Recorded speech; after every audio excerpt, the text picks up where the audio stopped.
जय जिनेंद्र। मैं रोहित जैन आप सभी का संस्कार शिक्षण शिविर में छेड़ाला की द्वितीय डाल में हार्दिक स्वागत अभिनंदन करता हूं। अभी तक आप लोगों ने चैनल को सब्सक्राइब नहीं किया तो सब्सक्राइब कर दें, लाइक करें, शेयर करें, अपने मित्रों में जरूर दिखाएं। आपकी जो भी जिज्ञासा है कमेंट के माध्यम से हमारे लिए बताएं। हम आपकी जिज्ञासा का समाधान वहीं पर कमेंट के माध्यम से आपके लिए दे दिया जाएगा। अभी तक हमने समझा था जीव अजीव आश्रव बंध और संभर तत्व का विपरीत सिद्धांत क्या होता है। अब हम देखेंगे निर्जरा और मुक्त तत्व का विपरीत सिद्धांत एवं अगृहीत मिथ्या ज्ञान क्या कहलाता है, उसके लिए आज हम समझेंगे। चलिए 7वां छंद निकाल लें और उसके लिए देखें। रोके न चाहे निज शक्ति खोए, शिव रूप निराकुलता न जोए। याहि प्रतीत जुत कछु के ज्ञान, सो दुखदायक अज्ञान जान। अब हम देखते हैं कि निर्जरा और मोक्ष तत्व का विपरीत सिद्धांत और अगृहीत मिथ्या ज्ञान क्या कहलाता है, उसके लिए हम समझेंगे कि रोके ना चाहे निज शक्ति खोए, अर्थात रोकता हुआ भी नहीं रोक पाता है। कौन? वह मिथ्या दर्शन नहीं, जो मिथ्या दृष्टि प्राणी मिथ्यात्व के प्रभाव से निज शक्ति खोए, अपनी शक्ति को क्या खोए, खोकर कैसे? पांच इंद्रियों के विषयों में, पांच इंद्रियों के विषय स्पर्श रसन ज्ञान चक्षु करण, इन पांचों इंद्रियों के जो विषय है वह बहुत ही खराब है। इसलिए तो मुनि महाराज लोग पांचों इंद्रियों के विषयों को क्या छोड़े रहते हैं, उनसे कोई भी लगाव नहीं रखते हैं। रोके ना चाहे नहीं शक्ति खोए, अर्थात रोकता हुआ भी वह मिथ्या दृष्टि प्राणी अपनी शक्ति को क्या खोता रहता है। शिव रूप निराकुलता न जोए, अर्थात शिव रूप वह मोक्ष मार्ग कैसा है? निराकुलता न जोए, आकुलता के अभाव को क्या नहीं मानता है। जो मिथ्या दृष्टि जीव है वह आकुलता निराकुलता अर्थात आकुलता के अभाव को शिव रूप उस मोक्ष मार्ग का स्वरूप ना जोए नहीं मानता है। जो निर्जरा और मुक्त तत्व का विपरीत सिद्धांत उसके बारे में समझ रहे हैं कि जो मिथ्या दृष्टि प्राणी है वह क्या करता है?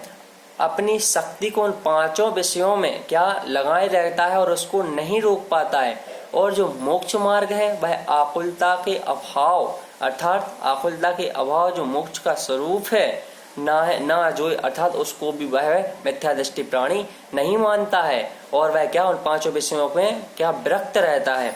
और या ही प्रतीत जुत कछुक ज्ञान, या ही अर्थात यहाँ पे बताया गया है याही का इसी प्रकार से प्रतीत जुत श्रद्धा सहित क्या कछुक ज्ञान, जो कुछ थोड़ा सा ज्ञान होता है सो अर्थात वह दुखदायक कष्टदायक अज्ञान अगृहीत मिथ्या ज्ञान जान अर्थात जानना चाहिए।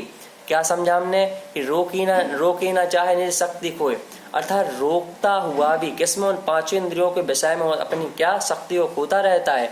और निराकुलता जो आकुलता के अभाव से क्या शिव रूप अर्थात मोक्ष मार्ग है ना जो उसको नहीं जान पाता है। और याही अर्थात इसी प्रकार से प्रतीत जुत कछुक ज्ञान, जो सिद्धा सहित उसका जो कुछ ज्ञान था वह भी क्या सो दुखदायक अज्ञान जान, वह दुख में परिवर्तन हो जाता है। और उसके लिए क्या कहते हैं? इसको अज्ञान अर्थात अज्ञात मिथ्या ज्ञान हमारे लिए जानना चाहिए।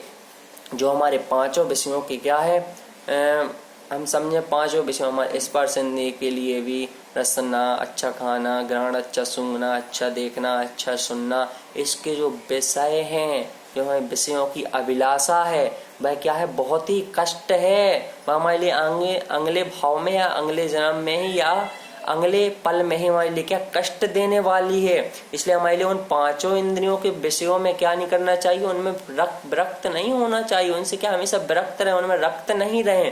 क्योंकि जितना भी हमारा श्रद्धा से थोड़ा सा भी ज्ञान था वह भी दुख में परिवर्तन हो जाता है और क्या होता है? वह अगृहीत मिथ्या ज्ञान कहलाता है। इस प्रकार से हमने अगृहीत मिथ्या ज्ञान समझा। एक बार अर्थ देख लेते हैं कि मिथ्या दृष्टि जीव अपनी इच्छाओं को नहीं रोकता, इसलिए वह अपनी शक्ति को व्यर्थ में खोता रहता है। हम अपनी इच्छा को नहीं रोकते हैं। अगर हम अपनी इच्छा को नहीं रोकते हैं और अपनी शक्ति को खोते रहते तो हम भी मिथ्या क्या दृष्टि कहलाएंगे और मिथ्या ज्ञान हमारे लिए वैसे ही भरा पड़ा हुआ है। अगर हमारे अंदर थोड़ा सा भी मिथ्या ज्ञान है तो हम भी क्या मिथ्या दृष्टि जीव कहलाएंगे। और यह निर्जरा तत्व का विपरीत सिद्धांत, इसी के लिए तो निर्जरा तत्व का विपरीत सिद्धांत कहते हैं। वह आकुलता या चिंताओं से रहित मोक्ष तत्व को नहीं समझ पाता, क्योंकि मोक्ष मार्ग प्राप्त करने के लिए किसी भी प्रकार के मान क्या आकुलता नहीं रहना चाहिए, सबसे अभाव होना चाहिए। यही तो क्या मोक्ष तत्व को नहीं समझ पाता, यही मोक्ष तत्व का विपरीत सिद्धांत है। इस प्रकार विपरीत सिद्धांत के साथ जो कुछ ज्ञान होता है, हमारे अंदर जितना भी ज्ञान रहता है, अगर हम उल्टा सिद्धांत कहते हैं तो वह ज्ञान भी क्या नष्ट होता जाता है और वह दुखदायक अगृहीत मिथ्या ज्ञान में परिवर्तन हो जाता है। ऐसा हमारे लिए क्या जानना चाहिए। अब हम देखते हैं अगृहीत मिथ्या चारित्र का लक्षण।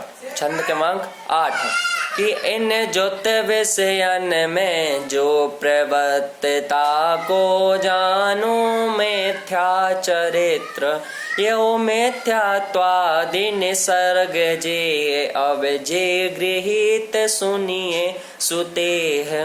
अर्थात इन ज्योत विषयन में जो प्रवृत्त, इन ज्योत अर्थात इनमें जो ज्योत अर्थात रक्त है उसमें लगा रहता है, विषयन में जो प्रवृत्त, उन जो मिथ्या दृष्टि जीव है वह क्या करता है, उन विषयों में, पांचों इंद्रियों के विषयों में प्रवृत्त अर्थात उनमें हमेशा ही लगा रहता है। ताको जानो मिथ्या चरित्र, उसी को क्या समझना चाहिए, मिथ्या चारित्र समझना चाहिए।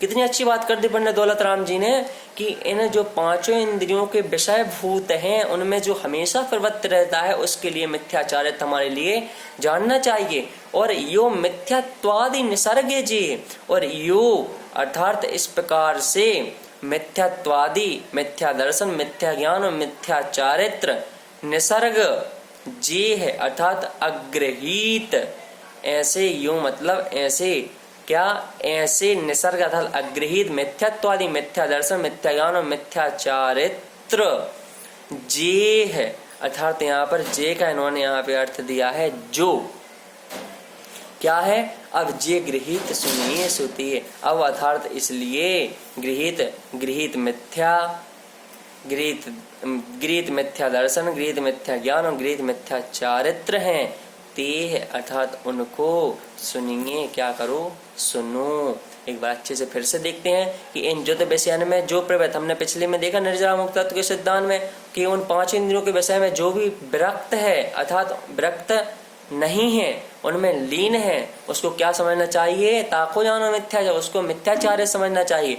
और जो मिथ्यात्वादि निसर्ग है जी, वो जो मिथ्यात्वादि अर्थात अग्रहीत निसर्ग अर्थात अग्रहीत मिथ्यात्वादि जो जे अर्थात जो, यो मतलब ऐसे क्या, निसर्ग अग्रहीत मिथ्यात्वादि, अग्रहीत मिथ्या निसर्ग अर्थात अग्रहीत और मिथ्यात्वादि, मिथ्या दर्शन, मिथ्या ज्ञान और मिथ्या चारित्र कहे गए हैं। अब अर्थात अब जे गृहीत सुनिए सुते हैं, अब उन गृहीत मिथ्या दर्शन, मिथ्या ज्ञान और मिथ्या चारित्र के बारे में सुनिए, अर्थात उनके बारे में अब पंडित दौलत राम जी अच्छे से कहेंगे। अब हम देखते हैं इसका अर्थ एक बार कि मिथ्या दर्शन और मिथ्या ज्ञान के साथ पांच इंद्रियों के जो विषय हैं, स्पर्श रसन ज्ञान चक्षु के जो विषय हैं, जो भी हम ग्रह गृहस्थी इत्यादि जो हमारे विषय हैं वह सभी पांचों इंद्रियों के विषय में आते हैं और उनमें जो प्रवृत्ति अथवा आचरण ही मिथ्या चारित्र है, ऐसा समझना चाहिए। इस तरह मिथ्या दर्शन, मिथ्या ज्ञान और मिथ्या चारित्र जो स्वभाव से ही अर्थात अनादि काल से जीवों के बने रहते हैं उनका वर्णन किया गया है। अब गृहीत मिथ्या दर्शन, ज्ञान चारित्र, गृहीत मिथ्या दर्शन, गृहीत मिथ्या ज्ञान और गृहीत मिथ्या चारित्र जो दूसरों के उपदेश से होता है उनका वर्णन अच्छे से सुनो। अर्थात हम कल अगले छंद में गृहीत मिथ्या कुगुरु कुदेव कुधर्म इनके बारे में अच्छे से समझेंगे। यह भी ढाल बहुत अच्छी है। इसी प्रकार से इनको हम क्या अपनाते हुए क्या कर रहे हैं, संसार में हमारे दुख का कारण बन रहा है और नरक त्रियंच गति में हमारा क्या जन्म हो रहा है। हमारे लिए इन सबको छोड़ना है और मिथ्या दृष्टि नहीं बनना है, सम्यक दर्शन को प्राप्त करना है। मैं आशा करता हूँ आप लोगों के लिए अच्छे समझ में आ गया होगा। अगर नहीं आया है तो कल हम आपके लिए और अच्छे समझाएंगे। आप प्लीज उसमें क्या करें, कमेंट करें और अपनी जिज्ञासा जरूर लिखें जिससे हम आपके लिए और अच्छे से समझा सकें। आप सभी के लिए पुनः जय जिनेंद्र। अगर आप लोगों ने चैनल को सब्सक्राइब नहीं किया, सब्सक्राइब किया, अपने मित्रजनों में, दोस्तों में और अपने घर वालों को भी दिखाएं कि हमें संसार में हमारे लिए क्यों दुख मिलता है, केवल इनके कारण ही दुख मिलता है। कल से और अच्छा विषय गीत मिथ्या ज्ञान के बारे में हम अच्छी तरह से समझेंगे। सभी के लिए जय जिनेंद्र।